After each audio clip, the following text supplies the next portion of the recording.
produkmu udah bagus, tapi ternyata penjualannya belum maksimal. Mungkin bisa jadi permasalahannya ada di customer segment. Ayo kita bahas.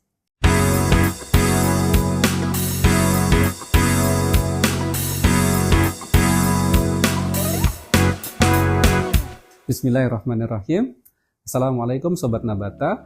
Ketemu lagi, aku Pridana di program Nabatalk. Program ini membahas dunia UMKM dengan cara yang simple dan insya Allah mudah untuk dipahami. Kesempatan kali ini kita akan bahas tentang pentingnya memilih customer segment yang tepat untuk produk kita. Gitu ya. Sebagai contoh, kita gunakan produk susu yang ada di pasaran ya.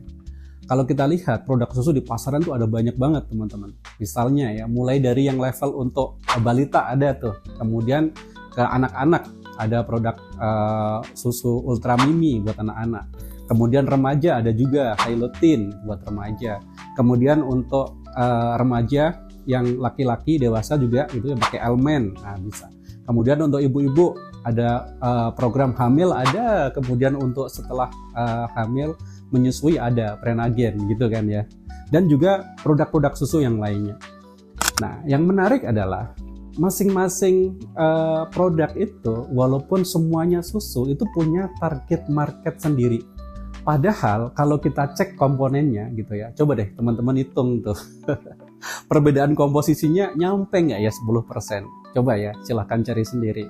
Nah, tapi produk yang sama dengan customer segment yang berbeda itu menciptakan brand yang sangat powerful teman-teman. Bahkan di sebuah training aku pernah iseng gitu ya, nanya ke sebuah bapak-bapak gitu ya, mau nggak Pak minum Prenagen gitu? Nggak mau. Kenapa saya tanya gitu kan? Apakah bakal hamil setelah minum ini? Gitu. Kan nggak mungkin juga ya. Tapi begitulah, begitu kuatnya pengaruh branding dari produk itu ya. Padahal susu sebenarnya, tapi dikhususkan untuk ibu-ibu ditambah kandungan tertentu gitu ya. Produk utamanya mah sama, tapi ternyata menciptakan dampak market yang luar biasa. Oke, sekarang bagaimana teman-teman UMKM ini bisa mengimplementasikan pemilihan customer segment ini untuk produknya? Oke, misalnya kita bahas ya, contohnya sama-sama jualan pisang goreng gitu kan ya. Jualan pisang goreng ini kita bisa pilih tuh marketnya gitu. Misalnya pisang goreng untuk masyarakat umum gitu ya, gorengan di pinggir jalan gitu kan. Nah, kalau gorengan di pinggir jalan ya seperti itu template-nya. Faktor pembedanya paling ya size, harga gitu saja kan. Tapi kalau misalnya kita tarik ke mall gitu kan ya, untuk anak-anak muda misalnya. Nah, tentu saja mungkin size-nya nggak ngefek lagi nih. Mungkin toppingnya. Nah, itu yang berbeda. Perhatikan, sama-sama jualan pisang goreng, tapi dampak pasarnya dengan memilih segmen pasar yang berbeda itu pola bisnisnya akan beda banget teman-teman. Setelah teman-teman memilih target customer segment yang tertentu gitu ya, misalnya sudah milih nih customer segmentku adalah untuk remaja misalnya, maka PR selanjutnya itu jadi lebih enak teman-teman. Mulai dari buat logo misalnya ya untuk remaja disesuaikan, misalnya warnanya lebih colorful gitu ya.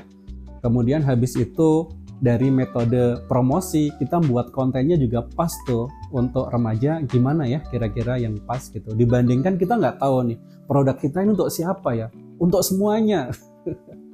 Banyak ya teman-teman UMKM kalau ditanya produkmu itu untuk siapa, untuk semuanya. Nah, ini justru kita akan sulit tuh kalau misalnya buat konten spektrum customer segmentnya terlalu luas, itu kita jadi susah juga. Tapi dengan memilih customer segment yang tepat, itu PR brandingnya juga jadi lebih mudah. Selanjutnya teman-teman, bagaimana kita dapat memilih customer segment yang tepat ini? Nah, ini aku ada beberapa metode yang bisa kita jalankan dengan cukup sederhana. Yang pertama, kita coba riset ya, produk kita itu bisa dimasukkan ke mana gitu. Kemarin aku habis ngobrol sama teman, beliau jualannya itu mukena. Nah, mukena beliau breakdown banyak banget, mulai dari mukena untuk hari raya, mukena untuk travel, mukena anak. Nah, Kemudian mukena yang apa sih namanya plus sajadahnya gitu kan. Spektrumnya sangat luas, jadi di list semuanya. Nah, beliau mencoba mencari kira-kira yang belum ada itu di mana ya, gitu. Jadi kita coba riset teman-teman, produk kita itu bisa dimasukkan kemana aja. Kemudian setelah riset produk, kita coba riset kompetitor ya. Kompetitor itu sudah pada main belum di area itu gitu ya, amati itu. Kira-kira kalau untuk mukena anak misalnya, itu yang main brand apa aja ya. Kemudian keunikan dari masing-masing itu seperti apa. Celahnya ada di mana? Kita coba masuk ke situ. Nah, kemudian yang ketiga, kita setelah ketemu ya, kita coba buat brand yang pas sesuai customer segment yang sudah kita pilih. Baik teman-teman, sekarang sudah mulai paham ya pentingnya pemilihan customer segment ya. Kalau misalnya masih ada yang mau ditanyain, yuk kita ngobrol di kolom komentar. Sampai ketemu di konten-konten selanjutnya. Assalamualaikum warahmatullahi wabarakatuh.